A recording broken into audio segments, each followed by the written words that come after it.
Bonjour à tous, j'espère que vous allez tous très bien. Moi, ça va. On se retrouve bien sûr parce que j'ai encore fini un nouveau livre. Donc, le dernier que j'ai terminé, c'est Dernier été pour Lisa de Valentin Musso. Donc, c'est encore un thriller. C'est le deuxième à la suite. J'ai eu un petit peu de mal à rentrer dedans. Je pense déjà rien que parce que le dernier m'avait beaucoup marqué.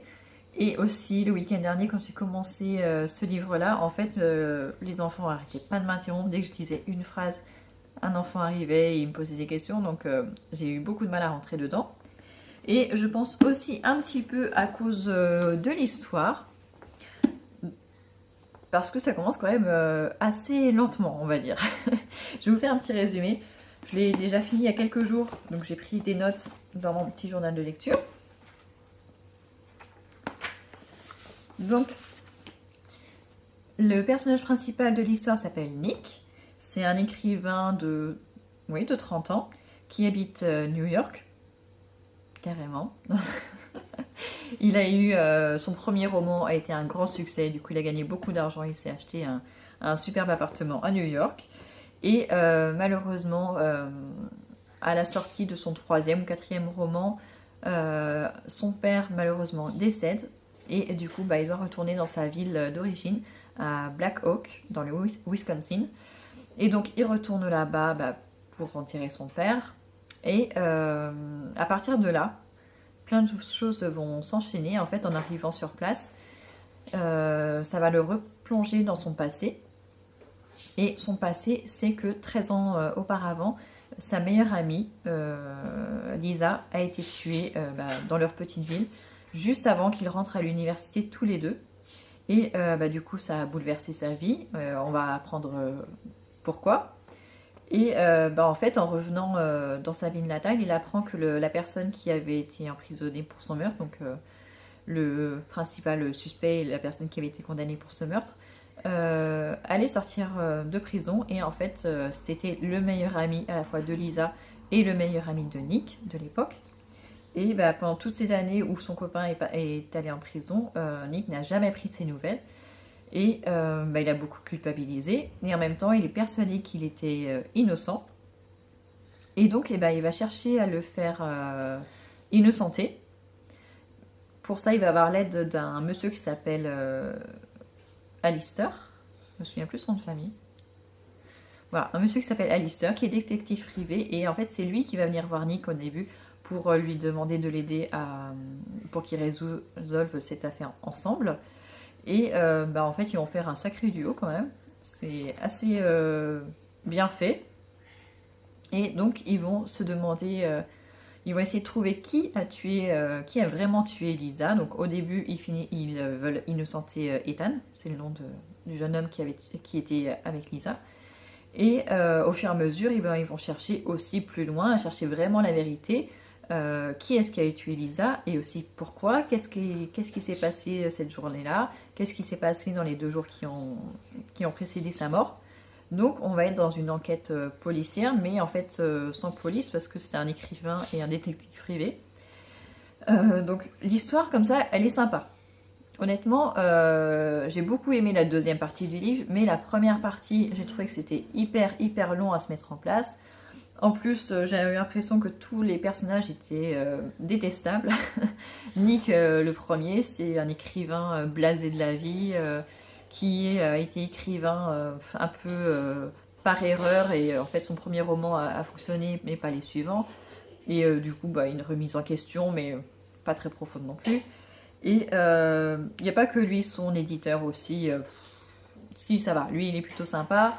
Sa petite amie aussi, Chloé, je pense que c'est mon personnage principal, mon personnage préféré dans ce livre. Pourtant, c'est vraiment un personnage très secondaire. Sa mère, bof. Son père, son père a l'air sympathique. Mais son frère, bof. Tous les habitants de la ville, ils veulent pas que cette enquête soit réouverte. Du coup, tout le monde suspecte tout le monde fait des coups bas à tout le monde. Enfin, franchement, c'est une ambiance détestable. Donc, les personnages étaient aussi détestables. Comme je dis, les seuls personnages que j'ai bien aimés dans ce livre, c'est Chloé et Connie. Voilà, c'est tout, mais rien de plus. Et il y a pas mal de choses que je n'ai pas aimé dans ce roman. D'une part, les personnages, le fait que ça mette beaucoup de temps avant que l'histoire commence, je trouve.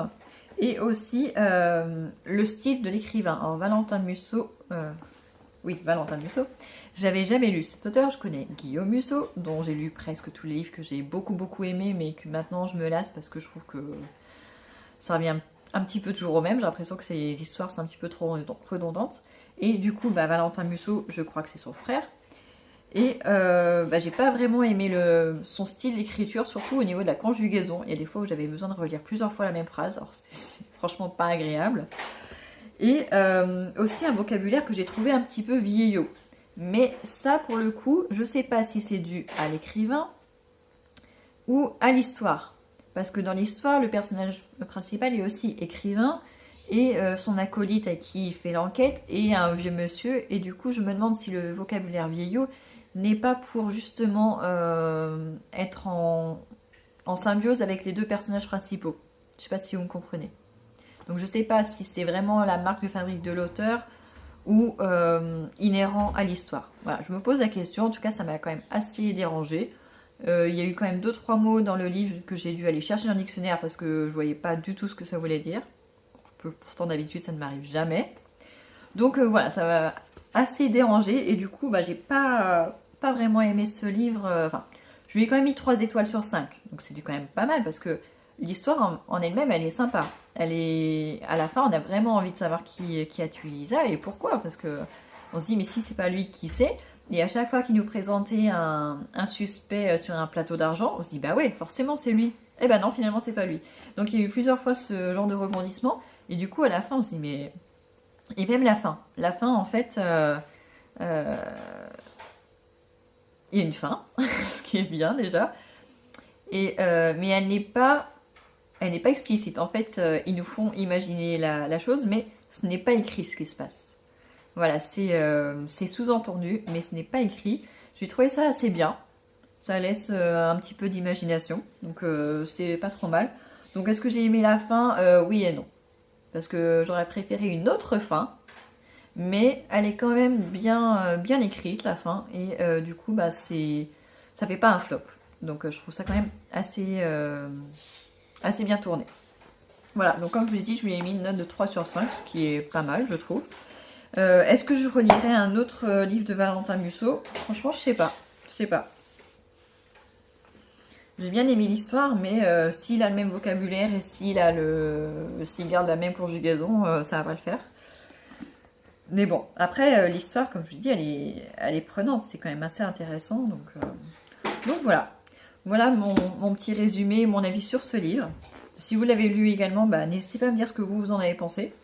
Et si vous avez lu d'autres livres de Valentin Musso et que vous en avez un qui sort du lot, n'hésitez pas à me dire lequel c'est. Comme ça, peut-être que je le lirai. Et donc voilà, eh bien, je vous remercie d'être resté jusqu'à la fin. N'hésitez pas à vous abonner si ce n'est pas encore fait. Et je vous dis à très bientôt.